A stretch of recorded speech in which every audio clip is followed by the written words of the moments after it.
Hey guys, welcome back to my YouTube channel unique classes. तो जैसा कि हमने अपने जो प्रीवियस वीडियो थी उसमें हमने देखा था चैप्टर 1 लोकतंत्र क्या, लोकतंत्र क्यों। उसका हमने पार्ट 1 कर लिया है। अगर अभी तक आपने वो वीडियो नहीं देखी है तो आप सभी से रिक्वेस्ट की जाती है कि आप वो वीडियो देख लीजिए, जिससे कि आपको चैप्टर का इंट्रोडक्शन और उसके साथ साथ जो इम्पोर्टेंट क्वेश्चन बन रहे हैं इस चैप्टर से वो कवर हो जाएं। हम अभी नेक्स्ट जो पार्ट होगा उसमें हम बात करेंगे कि लोकतंत्र के पक्ष में तर्क क्या है, लोकतंत्र के विपक्ष में तर्क क्या है, यानी कि लोकतंत्र के पक्ष में क्यों लोकतंत्र अपनाना चाहिए। अगर ये क्वेश्चन पूछा जाता है तो उसका आंसर आपका यहीं से निकल के आएगा। या फिर आपसे ये सिंपली पूछ लिया जाता है कि लोकतंत्र के पक्ष में तर्क दीजिए, या फिर क्या क्या तर्क दिए जाते हैं लोकतंत्र के पक्ष में, तो आपका आंसर यही होगा। तो देखिए, लोकतंत्र के पक्ष में अगर हम तर्क की बात करें, थोड़ा सा इंट्रोडक्शन यहाँ पर दे देती हूँ कि लोकतंत्र क्या होता है। लोकतंत्र में जो सरकार होती है, जो शासक होता है, शासन करने वाला होता है, वो किसके ऊपर शासन करता है? जनता के ऊपर शासन करता है। पर किस तरीके से करता है? वो जनता के लिए जो भी कानून बनाएगा उसमें वो संवैधानिक कानूनों को ध्यान में रखकर कानून बनाएगा। जनता को निष्पक्ष और स्वतंत्र चुनाव देने की छूट होती है पूरी, ठीक है। तो वहीं पर लोकतंत्र कायम होता है। और इसके साथ साथ जो शासक करता होता है या फिर जो सत्ता में जो भी सरकार होती है वो किसके अंडर में काम करेगी? लोगों के द्वारा चुनी हुई होती है सरकार, तो लोगों के अंडर में काम करेगी, ठीक है। तो ये हमारा लोकतंत्र था, लोगों का तंत्र, लोकतंत्र। इसके पक्ष में क्या तर्क है, यानी कि क्यों लोकतंत्र को अपनाना चाहिए? कुछ ना कुछ तो ऐसी खासियत होगी इसके अंदर। तो जो हमने अभी विशेषताएं देखी थी प्रीवियस जो पार्ट था हमारा उसमें, तो वो विशेषताएं भी आपके काम आ जाएंगी इसमें। बट पक्ष में तर्क की बात कर रखी है यहाँ पर, तो हमें जो है मेनली हमें यहाँ पर डिफरेंस नहीं करना है लोकतंत्र और गैर लोकतांत्रिक सरकार में, बल्कि हमें लोकतंत्र के लिए कुछ सटीक जो पॉइंट्स हैं वो हमें पता होने चाहिए। तो देखिए, सबसे पहला पॉइंट हम सभी के सामने है शासन का अधिक जवाबदेही वाला रूप। तो देखिए, इस तरीके का पॉइंट होता है, फिर आपको उसके बारे में 3-4 लाइनों में उसे डिफाइन करना होता है। तो ये हमारा होता है। अब देखिए, यहाँ पर हमारा शासन का अधिक जवाबदेही वाला रूप, यानी जो लोकतंत्र होता है उसमें जो शासन करने वाला जो भी सरकार होती है वो क्या होती है? लोगों के प्रति अधिक जवाबदेही होती है। अब जवाबदेही का मतलब क्या है यहाँ पर? इसका मतलब ये है कि अगर मान लीजिए सरकार ने कोई भी कानून बनाया है, ठीक है, कोई भी नया रूल निकाला है, तो उसके लिए सरकार क्या होगी? जवाबदेही होगी। यानी कि अगर जनता उससे क्वेश्चन पूछेगी तो उन क्वेश्चंस का आंसर जो है सरकार को देना पड़ेगा। इसके साथ साथ में जो मीडिया है वो उस देश की स्वतंत्र होती है। तो मीडिया क्या कर सकते हैं? जो सवाल होते हैं, जो क्वेश्चंस होते हैं वो पुट आउट कर सकती है गवर्नमेंट को, और इसके साथ साथ जो भी रूल्स वगैरह बनाए हैं उसको लेकर। जैसे कि एग्जांपल ले, वर्तमान में अगर हम देखें तो लास्ट ईयर आप सभी ने देखा था किसान आंदोलन को लेकर आप सभी ने देखा था कि तरह तरह के सवाल जो है सरकार से किए भी जा रहे थे, ठीक है। और उसके प्रति सरकार को जो है किसी भी तरीके यानी कि आंसर तो देना पड़ेगा, नज़रअंदाज तो कर ही नहीं सकती सरकार क्वेश्चंस को, क्योंकि लोकतंत्र कायम है हमारे भारत में। तो किसान आंदोलन में जब सरकार ने आंसर जो है सरकार दे रही थी, पर फिर भी जो है किसान संतुष्ट नहीं थे, तो उन्होंने, लोकतंत्र था इसीलिए वो क्या कर सके? आंदोलन कर सके। अगर लोकतंत्र नहीं होता तो आंदोलन नहीं कर सकते थे। तो ये डिफरेंस है यहाँ पर गैर लोकतांत्रिक सरकार में और लोकतांत्रिक सरकार में। अभी हम लोकतांत्रिक सरकार की बात कर रहे हैं, तो जो भी शासन में होती है सरकार, जो भी शासन कर रही होती है सरकार, उसे क्या है? उसे सवालों का जवाब देना पड़ेगा, और जो भी सवाल जनता उसे पूछेगी, तो इसलिए अधिक जवाबदेही होती है। अब एक गैर लोकतांत्रिक सरकार को लेकर चले हम, तो वहाँ पर क्या होता है, यानी कि अपनी मर्जी से सरकार अपने आप बन के बैठ गई हो, ठीक है। तो अभी हम पाकिस्तान का एग्जाम्पल लेते हैं। जैसे कि हमने पढ़ा था 1999 में जो परवेज मुशर्रफ है उसको हटा के जो सैनिक तख्ता पलट है पाकिस्तान में कर दिया गया था, ठीक है। तो ये हुआ था पाकिस्तान में कर दिया गया था। इसके बाद क्या हुआ? इसके बाद वहाँ पर जो भी फैसले लिए जा रहे थे वो सेना के बलबूते लिए जा रहे थे, यानी कि सेना चाहे तो दिन, सेना चाहे तो रात, यानी कि जो वो चाहेगी वही होगा, क्योंकि उसकी पावर है वहाँ पर, ठीक है। तो ऐसा हो गया था उस टाइम पर। तो इसका मतलब क्या है? अगर उसके खिलाफ कोई कुछ बोल देता है कि ऐसा क्यों कर रहे हो, या फिर ये रूल नहीं है, ऐसा क्यों कानून पास कर दिया, तो उस टाइम पर सेना क्या करेगी? स्ट्रिक्ट एक्शन लेगी। बट लोकतांत्रिक देश में क्या होता है? ऐसा नहीं होता है। लोकतांत्रिक देश में जो भी सवाल करे जाते हैं या फिर उनसे कुछ भी जवाब मांगा जाता है तो उसका जवाब दिया जाता है। इसके साथ साथ हमारे देश में RTI भी है। RTI लागू करके भी हम उन क्वेश्चंस के आंसर ले सकते हैं। तो इस तरीके से आपने देखा। अब सेकंड यहाँ पे पॉइंट लिख रखा है हमारा, बेहतर निर्णय लेने की संभावना। यानी कि जो लोकतंत्र में जो लोकतांत्रिक सरकार होती है, यानी कि लोकतंत्र वाले देश में जो सरकार चुनी हुई होती है, वो बेहतर निर्णय लेने में क्या होती है, सक्षम होती है। ठीक है, यानी कि वो अच्छे निर्णय ले सकती है। अब जो निर्णय है वो अच्छे कैसे ले सकती है, इसके पीछे एक प्रक्रिया है। आपने देखा होगा संसद, जो संसद होते हैं, न्यूज़ चैनल ऑन करके भी देख सकते हैं आप, जो संसद होती है, संसद में दो पक्ष होते हैं, लोकसभा और राज्यसभा। अब वो दोनों के दोनों मिलकर क्या करते हैं, वो दोनों के दोनों मिलकर क्या करते हैं, अपनी जो भी कोई भी कानून बन रहा है उसको लेकर वहाँ पर जो सहमति होती है, ठीक है, उसको लेकर वोट भी करवाई जाती है। ठीक है, जो सांसद होते हैं उनसे। इसके साथ साथ बहसें भी चलती है, पक्ष में भी तर्क रखे जाते हैं उस कानून के, विपक्ष में भी रखे जाते हैं, और फिर जाकर वो कानून पास होता है। ठीक है, एक प्रक्रिया के तहत होता है, इसे आप आगे जाकर पढ़ेंगे। तो अभी देखिए, जो बेहतर निर्णय इसी तरीके से लिए जाते हैं, क्योंकि वहाँ पर क्या है, तर्क वितर्क करके। ठीक है, जो लोकतांत्रिक देश होता है उसमें ऐसा नहीं है कि जो मेन सरकार है, जैसे कि अभी वर्तमान में बीजेपी सरकार हमारे भारत में, तो ऐसा नहीं है बीजेपी सरकार ने कह दिया कि ये रूल बनेगा तो यही रूल होगा, नहीं, इसको लेकर करोड़ों सवाल उठेंगे कि ये ही क्यों है। तो इसका मतलब क्या है, कोई भी कानून बन रहा है तो उसको लेकर जो सवाल पूछे जाते हैं, जो तर्क वितर्क किए जाते हैं, बहसें चलती हैं, वो ऐसी बेफालतू की बहसें नहीं होती है।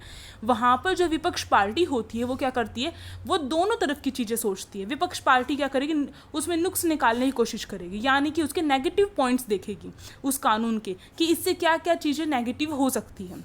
तो इसका मतलब क्या है, जनता के पक्ष में ही होगी हर चीज़। ठीक है, जनता के पक्ष में ही होगी, यानी कि वो कानून बहुत अच्छे से संशोधित होकर, संशोधित का मतलब है बहुत अच्छे से उसमें से हर बुराई हटाकर उस कानून में से बिल्कुल परफेक्ट कानून बनाकर जनता के सामने पेश किया जाता है। तो यानी कि जनता के पक्ष में ही होता है जो भी वहाँ पर निर्णय लिया जाता है।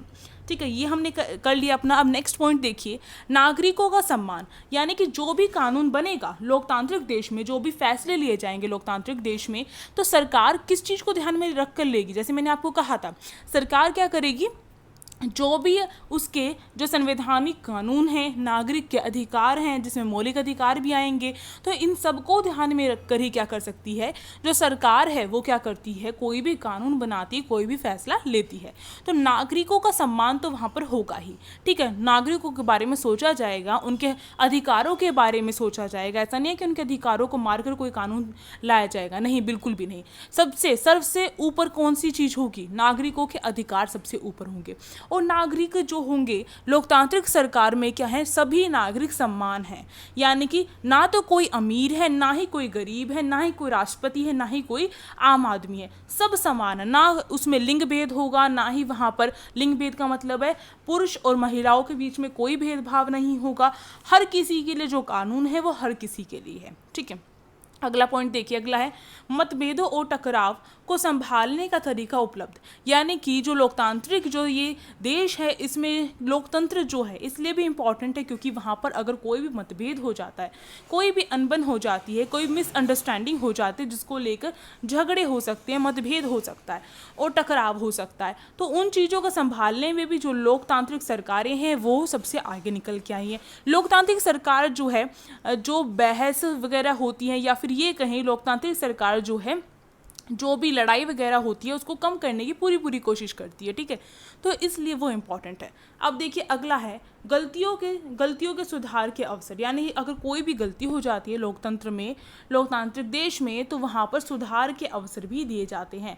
आपने देखा होगा कितने से कितना बड़ा अपराध कर दिया जाता है भारत में, फिर भी उन्हें एक सुधार का मौका दिया जाता है। ठीक है, तो इसलिए यहाँ पर जो, क्योंकि अगर हम तानाशाही देशों को देखें तो वहाँ पर छोटी से छोटी गलती होते ही बड़ी से बड़ी सजा दे दी जाती है और वहाँ पर जनता डर के रहती है। पर लोकतांत्रिक जो देश होते हैं उनमें ऐसा नहीं होता है। तो ये चीज़ें हमने देख ली, लोकतंत्र के पक्ष में क्या तर्क है, क्यों लोकतंत्र को अपनाना चाहिए। अब नेक्स्ट हमारा क्वेश्चन बनता है, या फिर देखें कि अगला हमारे क्या चीज़ है, लोकतंत्र के खिलाफ तर्क। यानी कि लोकतंत्र के विपक्ष में तर्क देना। इसका मतलब है कि लोकतंत्र क्यों बुरा है, ठीक है। अब इसकी बुराई के क्या क्या कारण है, इसमें कमियां क्या क्या हैं, किसी भी तरीके से क्वेश्चन पूछा जा सकता है। तो देखिए लोकतंत्र में क्या क्या कमी है। सबसे बड़ी कमी इसमें कहा जाता है अस्थिरता। अस्थिरता का मतलब है ये फिक्स नहीं रहता है। अब फिक्स कैसे नहीं रहता है, इसमें जैसे कि आपने भी देखा होगा भारत में क्या है, आम चुनाव जो होते हैं हर 5 साल के बाद होते हैं, यानी कि हर 5 साल के बाद सरकार चेंज होगी। और जो इसके आलोचक होते हैं, जो इसकी आलोचना करते हैं कि लोकतंत्र को अपनाना नहीं चाहिए, वो ऐसे कहते हैं कि जो लोकतंत्र है उसमें बार बार जो है सरकार बदलती रहती है, जिसकी वजह से क्या है, सरकार कुछ काम अपना कर रही होती है और वो अधूरा रह जाता है, ठीक है। सरकार कुछ फैसला लेने वाली होती है, वो अधूरे रह जाते हैं। काफ़ी फैसले ऐसे भी होते हैं।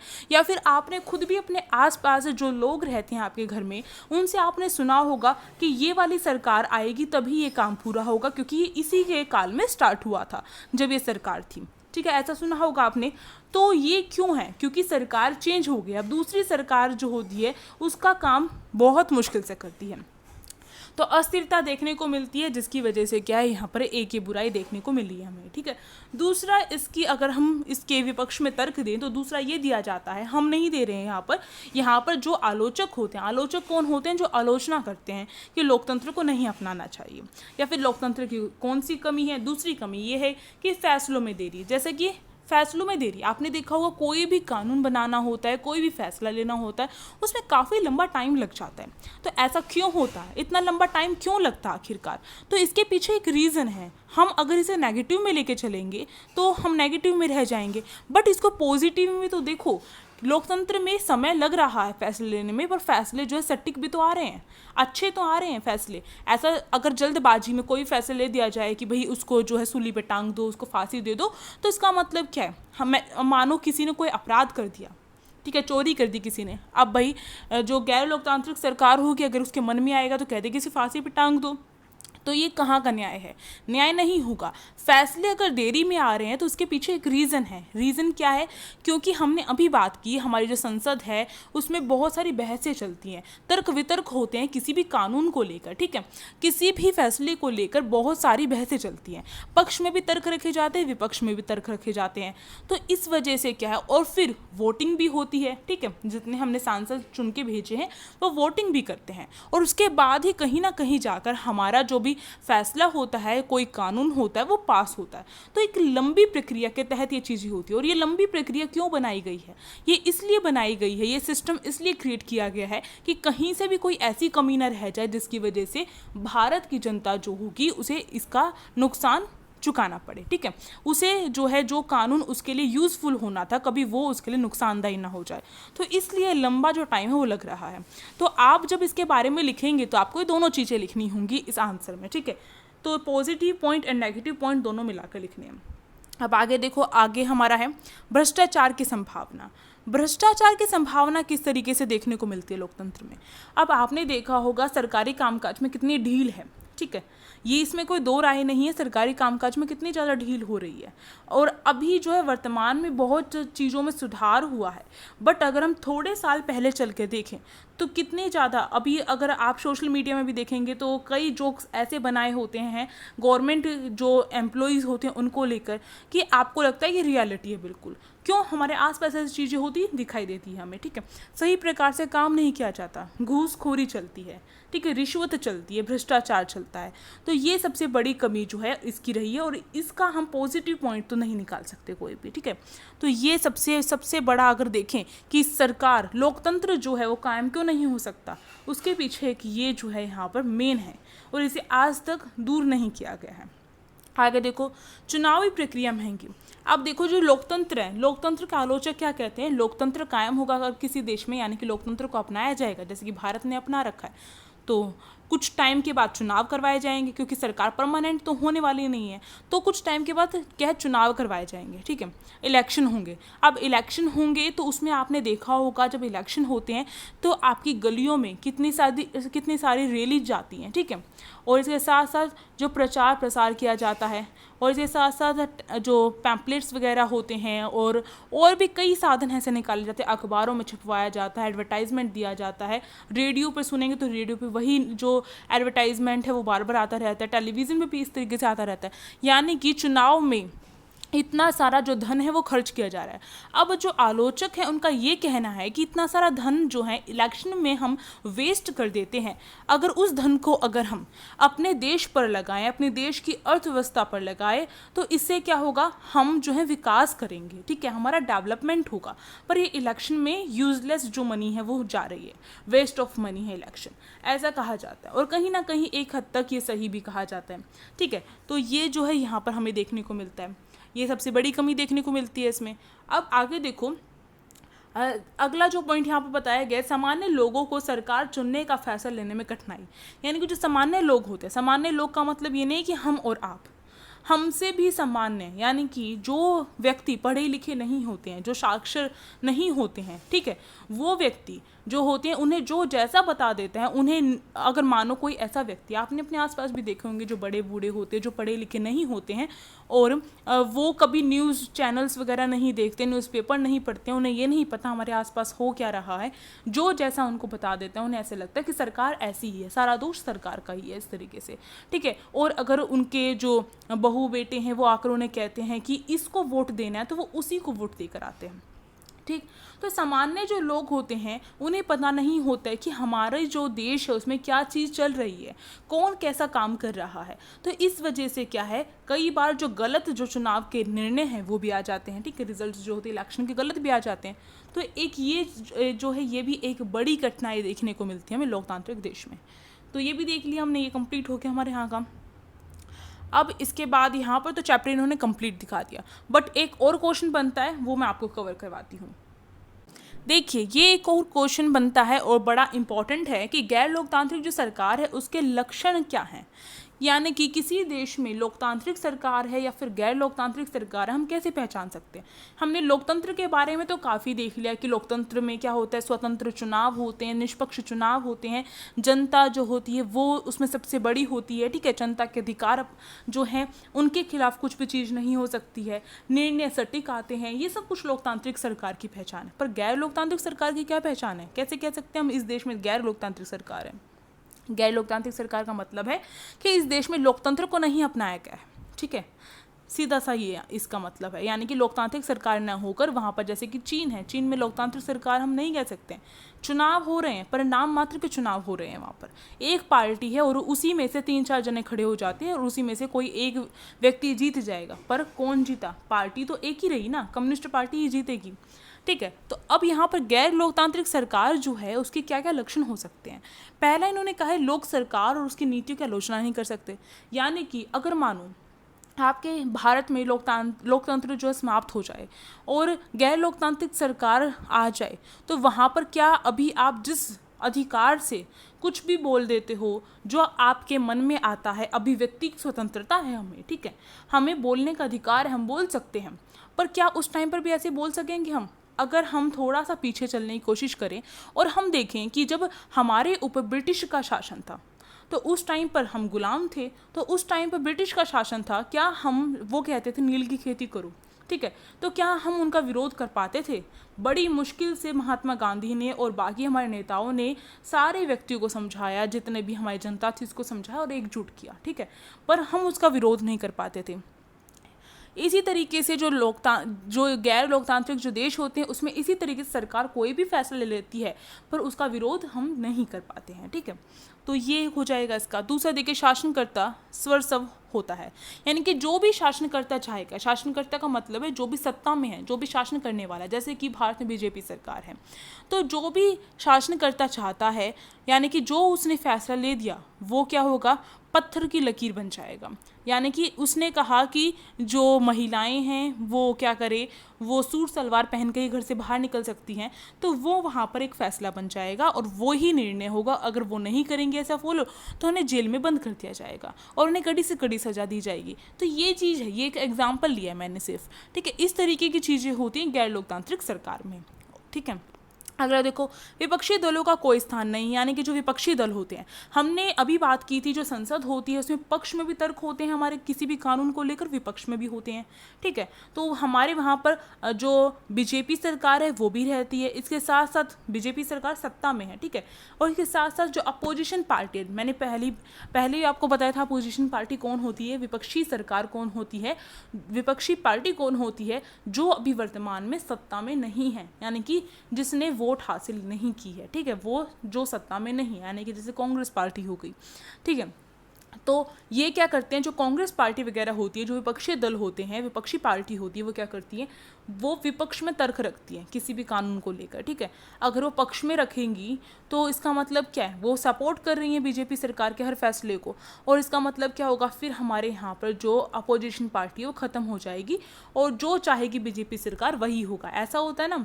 बट हमारे यहाँ पर क्या होता है, वो अपोजिशन में जो है जो तर्क लाती हैं, कुछ पॉइंट्स लाती हैं, अपोजिशन में दिखाती है उस कानून के खिलाफ, जिसका मतलब क्या है कि वो नेगेटिव पॉइंट्स कौन दिखाएगा, जो विपक्षी पार्टी होती है वो नेगेटिव पॉइंट्स दिखाती हैं, और पॉजिटिव पॉइंट्स कौन दिखाएगा। मानो मैं आपकी जो अभी यहाँ पर टीचर हूँ और आपको मैं बता रही हूँ कि ये जो एनसीईआरटी बुक होती है पढ़नी बहुत इंपॉर्टेंट होती है। अब मैंने ये बात कह दी, अब आप जो है इसके जो विपक्ष में भी कह सकते हैं, क्यों आप कह सकते हैं केवल एनसीईआरटी पढ़नी इंपॉर्टेंट नहीं है, हम यूट्यूब से भी पढ़ सकते हैं, हम जो और भी जो बुक होती हैं उसकी भी मदद ले सकते हैं। पर क्या मैं अपने फैसले से पीछे हट जाऊंगी? नहीं, फिर मैं अपने फैसले पढ़ी रहूँगी, मैं कहूँगी जितनी भी बुक्स हैं वो सारी की सारी क्या एनसीईआरटी से ही बनती हैं। तो इसका मतलब क्या है, जो मैंने बात कही है मैं उस फैसले पर ही अड़ी रहूँगी। तो इसी तरीके से जो भी फैसला लाया जाता है, जो भी कानून लाया जाता है, जो पार्टी वर्तमान में जीत के आई हुई है उस पार्टी के द्वारा जो भी फैसला लाया जाता है वो अपने फैसले पर ही रहेगी, पर उसके विपक्ष में तर्क कौन देगा, विपक्षी पार्टी देगी, अपोजिशन पार्टी देगी। आई होप आपको समझ में आ रहा हो। बट गैर लोकतांत्रिक सरकार में जैसे मैंने कहा बोलने का अधिकार नहीं होता। अब जनता को बोलने का अधिकार नहीं है तो क्या आप ये सोच रहे हैं कि वहाँ पर कोई दूसरी पार्टी भी होगी जो उसका विरोध करेगी? नहीं, गैर लोकतांत्रिक सरकार में जो शासनकर्ता होता है, जो सत्ता में होता है, वो कभी भी ये नहीं चाहता कि मेरे विरोध में कुछ भी बोला जाए, ठीक है। जो भी उसका विरोध करेगा कड़ी से कड़ी सजा दी जाएगी, ठीक है। तो ये होता है। अब देखिए अगले यहाँ पे पॉइंट देखें, मजदूरों को व्यापारिक संघ स्थापित करने की अनुमति नहीं, यानी कि जो मजदूर होते हैं उन्हें व्यापारिक संघ भी स्थापित करने का कोई अधिकार नहीं होता है, यानी कि अपने व्यापार के लिए एक संघ बनाने की भी उन्हें जो है यहाँ पर छूट नहीं होती गैर लोकतांत्रिक सरकार में। अगला देखो, प्रेस को पूर्ण आज़ादी प्राप्त नहीं होती। पूर्ण कहें या फिर ये कहें कि प्रेस को कोई आज़ादी ही नहीं होती है। प्रेस यानी कि मीडिया, ठीक है, जो मीडिया होता है वो गैर लोकतांत्रिक सरकार में क्या होता है, बस नाम का होता है। यानी कि अगर सरकार की तारीफ़ करेगा तो ठीक है, बट अगर उसने सरकार की जो है तारीफ़ ना करके अगर उसके खिलाफ कुछ भी बोला तो वो चैनल बंद हो जाएगा। ये गैर लोकतांत्रिक सरकार के अंतर्गत आता है, ठीक है। तो ये पॉइंट्स हमारे गैर लोकतांत्रिक सरकार की। अब हमने यहाँ पर अपना चैप्टर 1 जो है पूरी तरीके से कंप्लीट कर लिया है और हर एक क्वेश्चन आपका यहाँ से कवर हो जाएगा। और किसी भी कंपटीशन एग्ज़ाम की कोई भी तैयारी कर रहा है तो उसके भी हर क्वेश्चन जो है यहाँ पर कवर हो रहे हैं। तो अगर वीडियो अच्छी लगी तो क्या करेंगे, आप सभी लाइक करेंगे, अपने फ्रेंड्स में शेयर कर सकते हैं आप सभी, और साथ ही साथ क्या कर सकते हैं, साथ ही साथ हमारे चैनल को सब्सक्राइब भी कर सकते हैं। और आने वाली नोटिफिकेशन के लिए बेल आइकन को प्रेस करना बिल्कुल भी मत भूलिएगा। और अगर आप चाहते हैं कि आप सभी के लिए टेलीग्राम ग्रुप बनाया जाए क्लास 9th के लिए तो आप मुझे कमेंट बॉक्स में कमेंट करके बता सकते हैं। Thank you for watching this video.